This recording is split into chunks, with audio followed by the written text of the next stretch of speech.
Ya pemirsa, ini tanpa terasa momen yang sudah kita tunggu-tunggu terjadi juga. Tapi besok pemirsa, di mana masyarakat Indonesia akan sama-sama menyelenggarakan pemilu. Kita akan menggunakan hak suara kita di TPS-TPS yang sudah disiapkan oleh KPU. Tapi Anda juga harus tahu bahwa memang dugaan kecurangan pemilu ini begitu marak kencang terjadi. Pasti adalah orang-orang yang berupaya dengan kepentingan mereka menggiring seseorang untuk memilih calon tertentu, yakni dengan uang pastinya atau money politik. Supaya Anda waspada, apa sih yang harus kita lakukan? Itu yang akan saya bahas di Apa Kabar Indonesia malam hari ini di Studio TV One. Narasumber saya sudah hadir, yakni Bapak Kakak Sumintai, merupakan Sekjen KIPP yang merupakan Komite Independen Pemantau Pemilu. Selamat malam Pak Kakak. Selamat malam Mbak Caca. Ya. Sekarang saya juga akan memanggil di sini Mas Ilham Saputra yang merupakan Ketua KPU RI 2021-2022. Mas Ilham, apa kabar, sehat Mas? Baik, sehat alhamdulillah. Ya. Baik, sekarang saya juga ingin menyapa di sini Ibu Umi Wahyuni, Ketua KPU Jabar di sini. Ibu Umi, Assalamualaikum warahmatullahi wabarakatuh. Waalaikumsalam warahmatullahi wabarakatuh. Ya. Ibu Umi, ini boleh diceritakan bagaimana sih persiapan penyelenggara pemilu untuk wilayah Jawa Barat, mulai dari Bu, distribusi logistik daerah terpencil, pengamanannya seperti apa, semua sudah dapat surat undangan atau bagaimana, silahkan Ibu. Ya, terima kasih Mbak. Saya juga ingin menyapa, ini ada senior-senior saya di sana, ada Bang Ilham Saputra dan Kang Kakak Suminta. Ya, Jawa Barat adalah provinsi dengan paling besar jumlah DPT-nya. Kita kemarin DPT kita satu provinsi 35.714.901. Kita punya 140.457. Hari ini di H-1 yang tidak kurang dari beberapa jam kita sedang memastikan semua distribusi logistik sampai di TPS. Karena memang karena kita punya 140.457 TPS dengan data pemilih kita kurang lebih 35 juta, kita sedang mendistribusikan kurang lebih hampir 720.000 kotak suara yang insya Allah semuanya sudah on the track. Kalau kami pastikan H-1 sampai nanti malam ini sudah sampai di TPS di 140.457 TPS. Baik. Bu, tadi itu kita sempat ada berita mengenai bencana banjir di wilayah Ibu khususnya di Cirebon ya Bu ya. Nah ini bagaimana nih?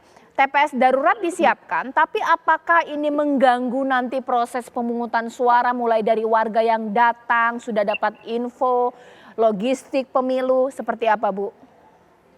Ya, beberapa daerah kita sudah mitigasi terkait dengan bencana. Kami meminta kepada teman-teman di 27 kabupaten kota melakukan supervisi ketat kepada teman-teman PPK dan TPS karena memang ada beberapa di daerah di Jawa Barat yang harus dimitigasi terkait dengan TPS.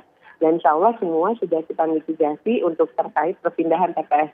Kami meminta kepada teman-teman di KPU beserta jajaran ketika melakukan pemindahan TPS ini juga memperhatikan terkait dengan aksesibilitas untuk masyarakat. Kalau misalnya di wilayah masih diusahakan di dalam satu RT yang berdekatan itu masih bisa dipindahkan di sana. Aksesibilitas terhadap pemilih dan juga aksesibilitas terhadap teman-teman disabilitas ini juga hal yang paling utama kita mintakan untuk terkait dengan mitigasi TPS. Dan kami juga meminta kepada teman-teman di KPU melalui KPU kepada teman-teman TPS menginformasikan terkait dengan perpindahan tempat TPS yang kita lakukan mitigasi tersebut. Baik, ditahan dulu Ibu Umi. Sekarang saya ke Pak Kakak. Pak Kakak, sebenarnya kalau misalnya daerah yang kita tahu, kita begitu simpati ya dengan daerah banjir, daerah pelosok dan lain-lainnya. Ini sebenarnya mengganggu psikologi masyarakat untuk menyampaikan suaranya atau memberikan hak suaranya atau tidak, ya sudah laku apatis saja atau bagaimana ya? Ya saya pikir karena emang ini bulan musim hujan, saya pikir kita antisipasi terhadap itu harus cukup tinggi. Ya. Hanya problemnya tentu seperti apa yang terjadi di Cirebon, kita tidak bisa menduga apakah kemudian ada tempat lain sehingga kontingensi planning itu harus dilakukan. Nah tentu saja seperti yang Bu Umi sampaikan, kontingensi planning saat ini jauh lebih membutuhkan effort yang lebih besar. Kenapa? Saat ini memang pertama adanya Sirekap. Ya. Kedua, butuh mesin pengganda. Saya sebenarnya ingin bertanya, untuk vaksin pengganda ini Jawa Barat sejauh mana sudah cukup? Karena informasi saya di Indramayu, di Subang itu masih sampai kemarin belum 100% ada. Artinya itu udah salah satu alat yang harus ada di TPS terkait dengan PKPU 25 tahun 2023. Kembali ke soal potensi bencana dan lain sebagainya, sebaiknya bukan hanya Jawa Barat, seluruh Indonesia kontingensi untuk emergensinya benar-benar dilakukan secara maksimal. Begitu Mbak Caca. Oke, Ibu boleh dong mesin pengganda dokumen di sini Pak Kakak sempat menanyakan ini cukup tidak, mumpuni tidak atau bagaimana Ibu? Ibu Umi? Iya. Ya, kami sampai kemarin sore juga memastikan terkait dengan alat kelengkapan TPS termasuk juga mesin penggandaan ini juga sudah terpenuhi di teman-teman di kabupaten kota. Sampai kemarin sore ketika kita melakukan rakor sampai tadi malam semua di TPS juga sudah terpenuhi. Tapi kalau misalnya memang ada yang belum, nanti informasi dari Kang Kakak ini kami ingin pastikan lagi kepada teman-teman di Indramayu ya. Oke, baik. Nah, sekarang mungkin sesuai dengan tema saya Bu Umi, teknis penyelenggaraan pemilu kita percaya pasti KPU Jabar ini melakukan hal yang semaksimal mungkin. Bagaimana dengan faktor non teknis, gangguan-gangguan, upaya untuk mengganggu proses pemungutan suara, misalnya ada orang tidak berkepentingan, money politik, penggiringan masyarakat untuk memilih calon tertentu. Bu, pengamannya seperti apa? Mengingat DPT Ibu ini cukup besar ya?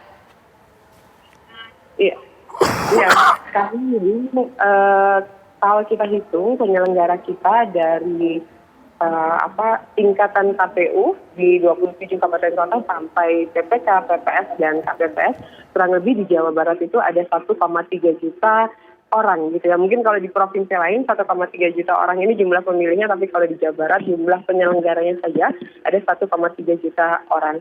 Dan kami selalu meminta kepada teman-teman melalui kabupaten kota untuk menjaga asas penyelenggara. Kami memastikan teman-teman bekerja sesuai dengan regulasi, sesuai dengan aturan, agar independen teman-teman penyelenggara juga dijaga. Karena terkait dengan hal-hal non teknis juga kami selalu berkoordinasi dengan teman-teman di sinergi juga dengan Forkominda yang ada di jajaran stakeholder di Satker masing-masing. Oke, mungkin sekarang saya ingin ke Mas Ilham, nanti ditahan dulu Ibu Umi ya. Sebenarnya kalau KPU ini, saya ngerti ya, urusan KPU itu banyak. Betul. Teknis saja sudah jelimet. Faktor-faktor non teknis seperti pengamanan, serangan fajar, ini sebenarnya masih bisa tertangani tidak dengan kompleksnya penyelenggaraan pemilu? Mas Ilham berbagi pengalaman. Sebetulnya itu bukan tupoksi KPU ya, terkait dengan bagaimana mengendalikan serangan fajar dan keamanan dan sebagainya. Tentu KPU seperti disampaikan oleh Ketua Umi tadi, bahwa mereka berkoordinasi dengan pihak keamanan dan juga dengan Bawaslu terkait dengan money politics. Nah, KPU paling bisa melakukan sosialisasi kepada masyarakat, melakukan pendidikan politik kepada masyarakat, bahwa apa yang bisa menolak money politik misalnya saja. Kemudian di beberapa tempat Bawaslu dan KPU juga sempat melakukan seperti desa tolak serangan fajar misalnya saja. Nah, ini diberikan pemahaman dan pendidikan politik. Tetapi kalau kemudian di hari H KPU juga melakukan itu, nah ini agak sulit memang. Jadi paling yang bisa dilakukan adalah Bawaslu, Gakumdu, dalam hal ini kepolisian juga bisa melakukan tindakan-tindakan preventif dan bahkan juga tindakan-tindakan yang mitigatif yang harus kemudian tangkap saja orang-orang yang kemudian melakukan tindakan-tindakan seperti itu. Gitu ya. Nah, jadi Bawaslu beberapa tempat saya lupa di daerah mana itu sudah menangkap orang yang melakukan deal-deal terkait dengan money politics. Seperti itu. Tapi misalnya memang di TPS ketika proses pemungutan, taruhlah TPS dibuka gitu ya, memang ada orang-orang tidak berkepentingan tetap berani untuk berupayalah semaksimal mungkin menggiring, menawarkan, ada ya? Nah, itu ada ya, tetapi kemudian bagaimana kemudian ketahanan masyarakat di desa tersebut atau di tempat TPS itu ada, itu juga penting. Bahwa masyarakat kemudian melakukan semacam teriakan kepada orang-orang seperti itu misalnya saja. Kemudian ada pengawas TPS di TPS yang ini bagian dari Bawaslu misalnya saja. Nah ini tentu penting agar kemudian masyarakat juga berpartisipasi aktif. Pertama menolak adanya money politics, kedua adalah melaporkan segala tindakan-tindakan yang melanggar. Dalam hal ini, dalam konteks ini adalah money politics. Bu Umi, terakhir untuk Ibu Umi, apa ini himbauan dari Ibu Umi kepada warga Jabar untuk besok memberikan suaranya? Silakan Ibu. Ya, kami mengajak seluruh masyarakat khususnya di Jawa Barat menjadi pemilih yang aktif dan cerdas. Karena memang Jawa Barat terlalu luas, Jawa Barat terlalu banyak jumlah pemilihnya. Kami menyadari sinergi dengan semua pihak menjadi kunci utama. Sehingga kami selalu meminta kepada teman-teman di kabupaten kota untuk melakukan sinergi dan koordinasi. Karena pekerjaan pemilu ini membutuhkan support dan sinergi dari semua pihak. Besok mari datang ke TPS dari pukul 7 sampai 13. Mari memberikan di hari kasih sayang ini, mari menjadikan hari kasih suara khususnya untuk masyarakat di Jawa Barat dan secara umum di Indonesia. Baik, terima kasih Ibu Umi, Ketua KPU Provinsi Jabar. Nanti sesaat lagi saya juga akan berbincang pemirsa dengan Ketua KPU Provinsi Jateng, Bapak Handi Triujiono. Dan saya juga akan bertanya kepada Pak Kakak. Dulu setahu saya namanya serangan fajar, sekarang nambah. Ada serangan duha, ada serangan zuhur. Banyak sekali serangan yang perlu kita antisipasi pemirsa. Sesaat lagi.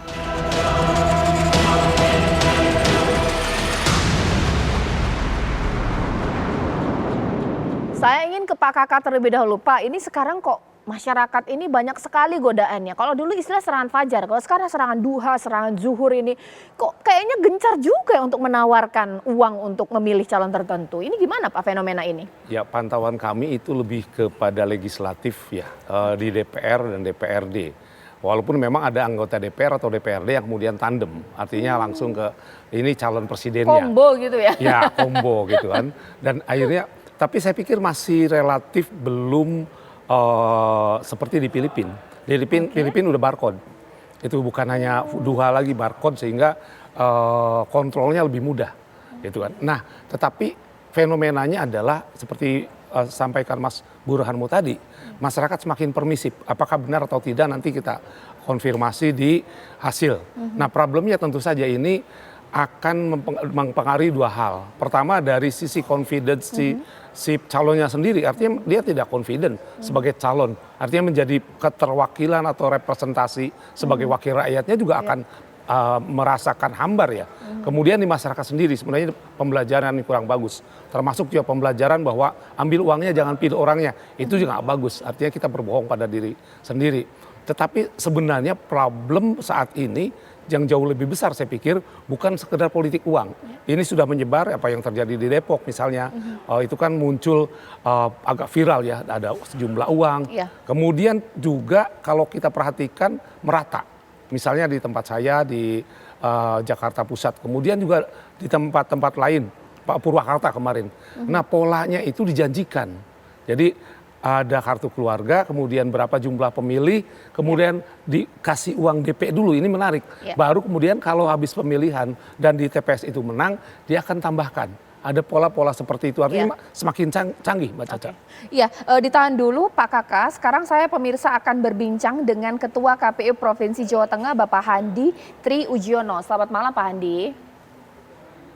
Selamat malam Mbak Anissa. Ya Pak, ini bagaimana proses persiapan Bapak besok ini masyarakat Jateng akan menyalurkan suaranya karena kabarnya ada wilayah terendam banjir, Demak salah satunya, seperti apa Pak?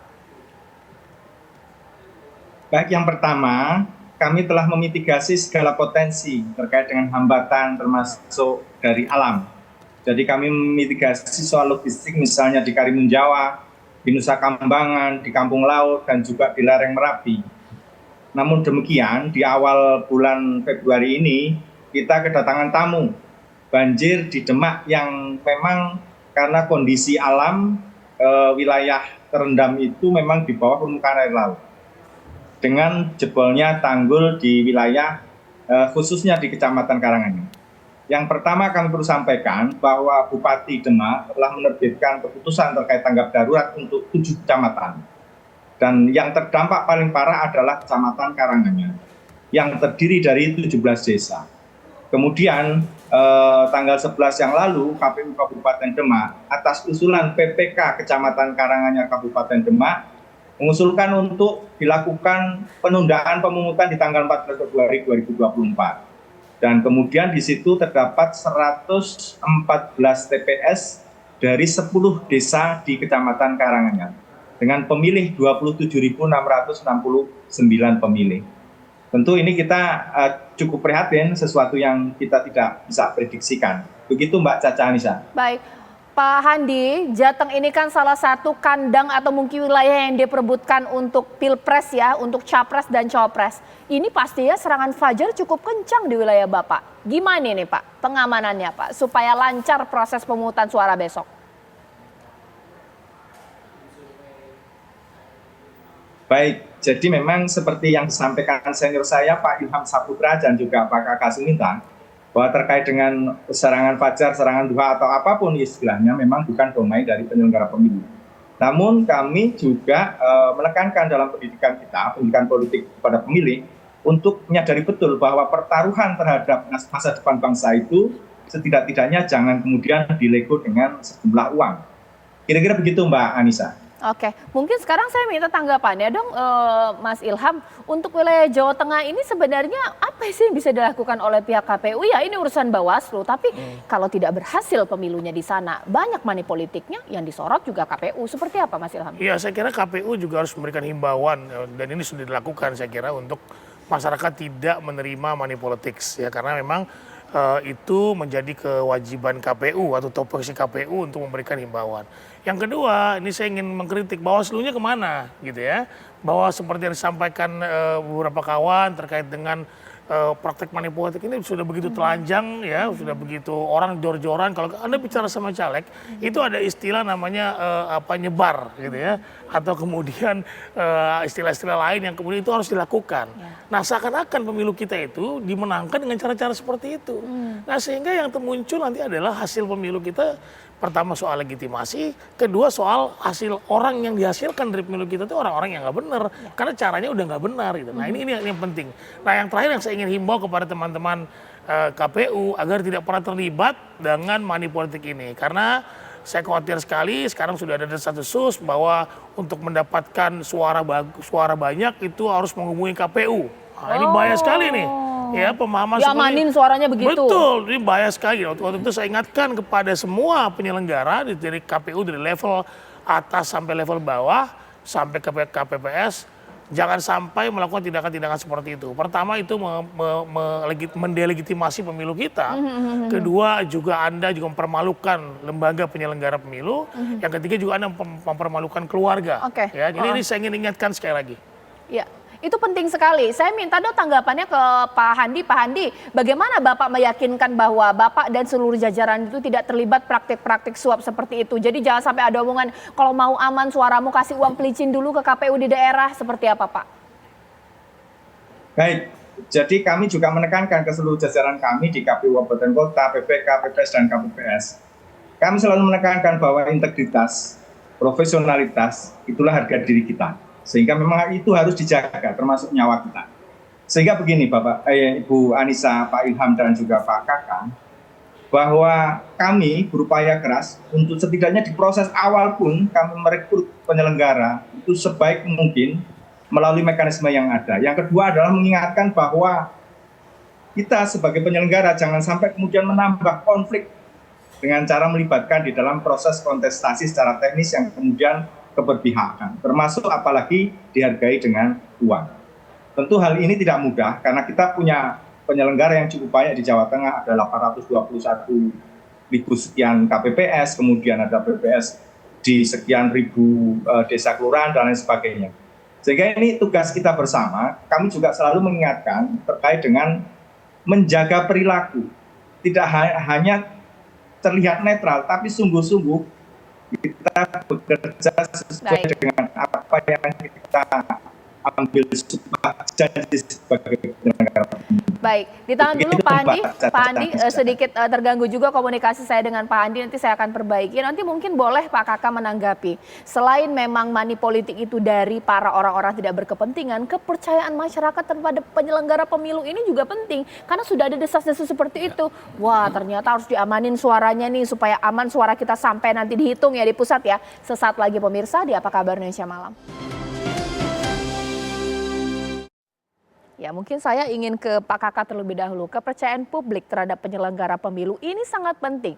Tapi kalau sudah ada desas-desus tadi Mas Ilham mengatakan ini harus amanin dulu surat-suara kita supaya nanti dihitungnya itu benar, ini bagaimana Mas Kakak? Pak Kakak? Ya, pertama kalau pengamanannya itu amankan suara saya supaya penghitungannya benar, itu benar.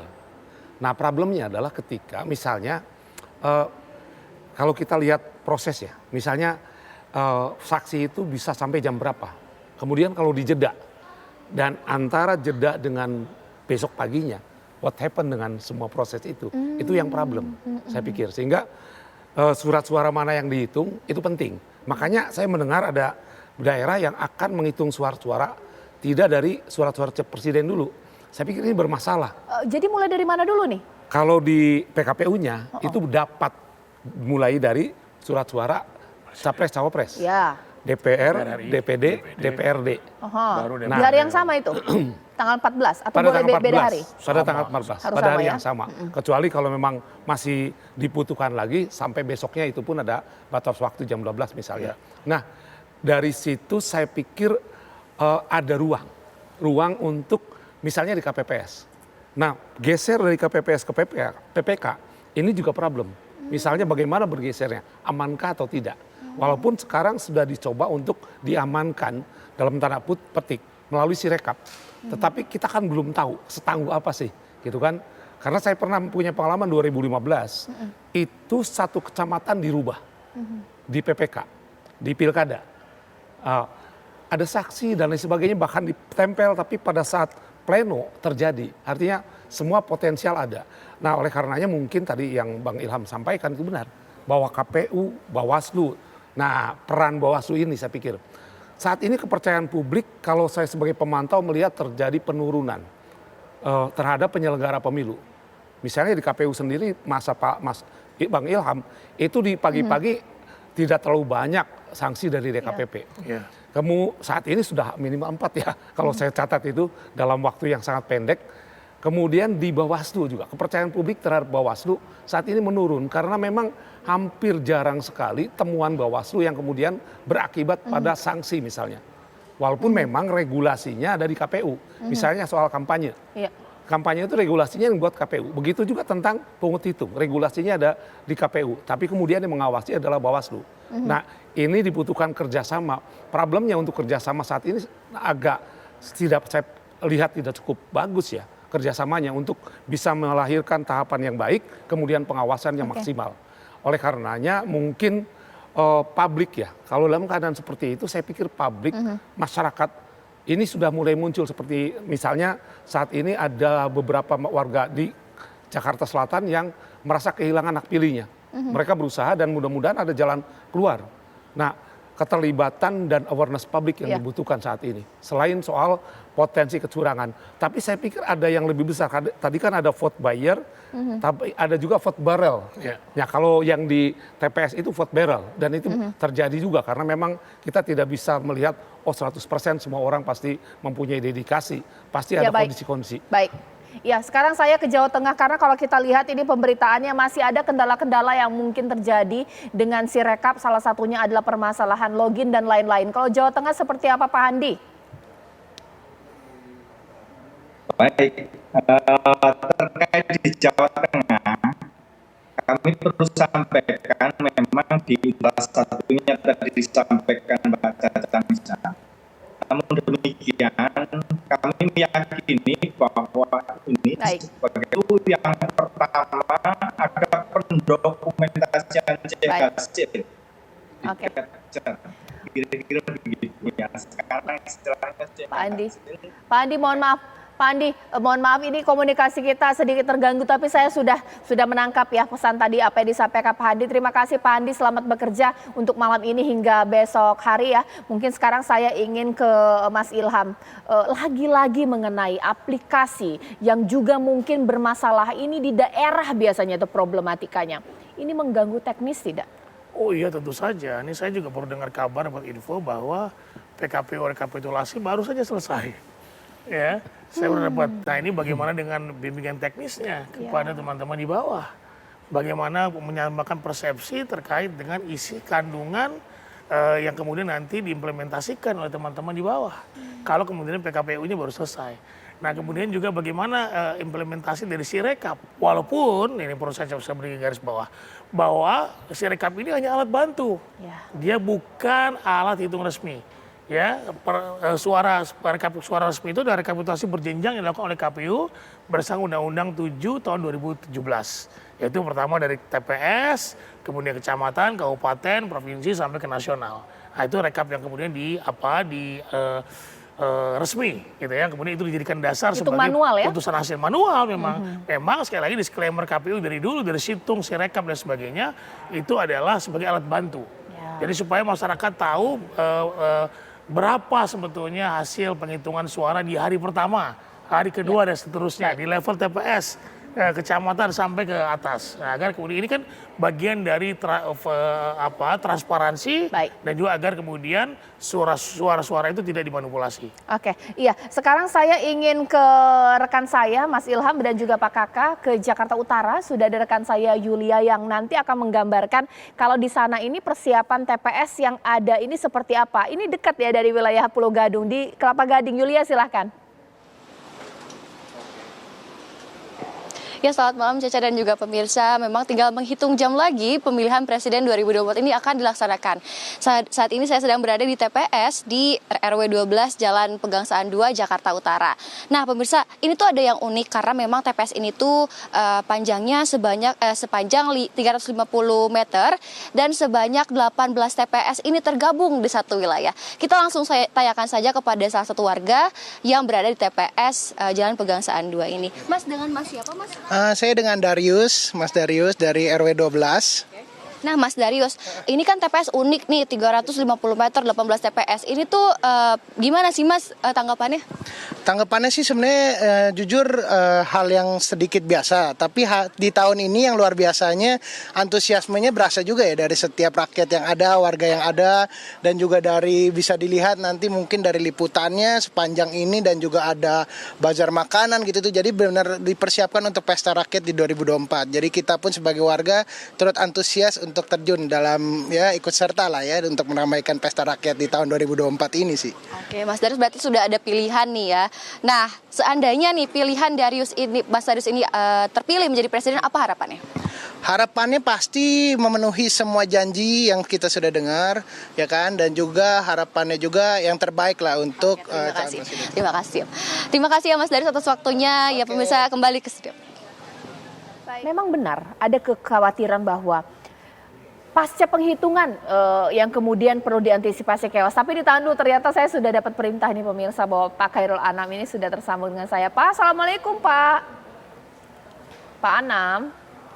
Waalaikumsalam Caca. Waalaikumsalam. Pak, bagaimana ini? Waalaikumsalam. Ya, di daerah Bapak di Jawa Timur seperti apa persiapannya? Silakan. Ya, Caca, Bang Ilham dan juga seluruh pemirsa TV One, kami sampaikan bahwa untuk persiapan pelaksanaan pemilu di Jawa Timur, pemungutan suara besok tanggal 14, insya Allah semuanya sudah siap 100%. Terkait logistik, misalkan kami memastikan seluruh logistik pemilu di Jawa Timur sudah 100% terpenuhi. Dan malam ini kami pastikan semua sudah ada di desa kelurahan se-Jawa Timur. Jadi kita memastikan, tadi kami juga sudah memastikan keliling di Surabaya, Gresik, dan Sidoarjo, semua logistik sudah ada di kelurahan masing-masing, desa masing-masing untuk kemudian akan segera kita distribusikan ke TPS-TPS di setiap desa kelurahan. Kemudian beberapa tempat misalkan di Jawa Timur kita ada kepulauan yang juga cukup banyak. kami lebih mengawalkan di daerah 3T, terluar, terjauh, dan tersulit. Contoh misalkan di Sumeneb ini sudah kami dorong kita distribusikan di tanggal 3 Februari kemarin. Alhamdulillah sudah sampai dengan baik. Kemudian juga di Pulau Bawean, Gresik, tanggal 5 Februari kemarin juga sudah berjalan dengan lancar, aman, dan kondusif juga. Itu beberapa persiapan, dan alhamdulillah juga kondisi di Jawa Timur ya, meskipun beberapa hari ini juga cukup hujan deras, tapi itu tidak menghalangi, tidak mengurangi, dan tidak menyebabkan problem-problem yang berarti khususnya terkait distribusi logistik kita. Baik Pak, kalau untuk antisipasi serangan fajar dan juga potensi konflik yang terjadi ini seperti apa dari KPU mengamankan? Ya, terkait hal tersebut kami juga secara aktif berkoordinasi dengan kawan-kawan Bawaslu maupun juga dengan kawan-kawan kepolisian. Jadi terkait hal tersebut mungkin secara lebih firm, lebih pas kalau kemudian yang menyampaikan adalah kawan-kawan Bawaslu. Kalau kami dalam beberapa hari ini lebih fokus kepada logistik pemilu kita untuk persiapan besok pemungutan dan penghitungan suara. Baik Pak. Selain itu juga supaya menumbuhkan rasa kepercayaan masyarakat di Jawa Timur tentang penyelenggara atau mungkin KPU sebagai penyelenggara pemilu, karena sempat ada dugaan kalau mau aman suaranya khususnya caleg DPR dan bahkan juga DPRD ya, berikan uanglah pelicin kepada petugas KPU di daerah seperti apa Pak, bahwa tidak ada praktik seperti itu? Ya, saya kira hal tersebut kami tidak ada laporan, tidak ada hal tersebut di Jawa Timur ya. Jadi kita ingin memastikan seluruh proses ini, dan ini kami sampaikan terus-menerus ya di seluruh media sosial kami, di setiap rapat koordinasi dengan para pihak, bahwa pemilu kita ini kita laksanakan dengan seakuntabel mungkin, setransparan mungkin. Ada alat namanya Sirekap yang dimana itu juga akan kita publish, sehingga kalau bicara pengamanan itu sudah menjadi tanggung jawab KPU tanpa diminta oleh siapapun. Hal tersebut tentu sudah menjadi tugas pokok fungsi kami sebagai penyelenggara. Baik. Terima kasih Pak Khairul Anam, Ketua KPU Jatim atas waktunya. Semoga sukses, lancar, selamat bekerja malam ini hingga esok hari. Mungkin saya ke Mas Ilham. Apa sih himbauan kepada masyarakat untuk lancar sampai juga nanti penghitungan suara di TPS, potensi konflik dan chaosnya juga tinggi ya? Ya, jadi gini.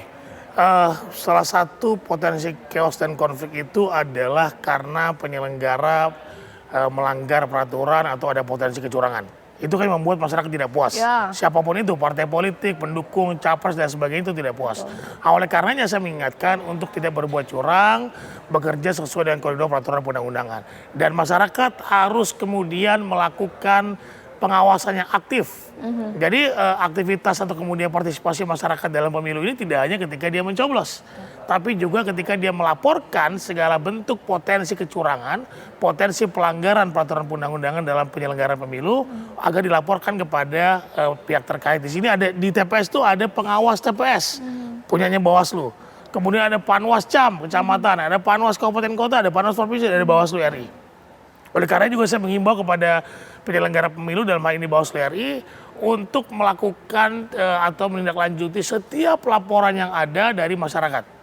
Ya, dan juga temuan-temuannya juga harus aktif ditindaklanjuti oleh Bawaslu agar kemudian tingkat kepercayaan masyarakat kepada penyelenggara pemilu yang selama ini sudah agak bermasalah gitu, karena ada beberapa case-case yang kemudian membuat masyarakat menjadi tidak respect lagi pada penyelenggara pemilu. Masih ada waktu, ada pemungutan suara, penghitungan suara TPS, ada rekapitulasi agar kemudian ini benar-benar dijalankan dengan baik, dengan profesional, dan dengan tingkat kemandirian yang tinggi.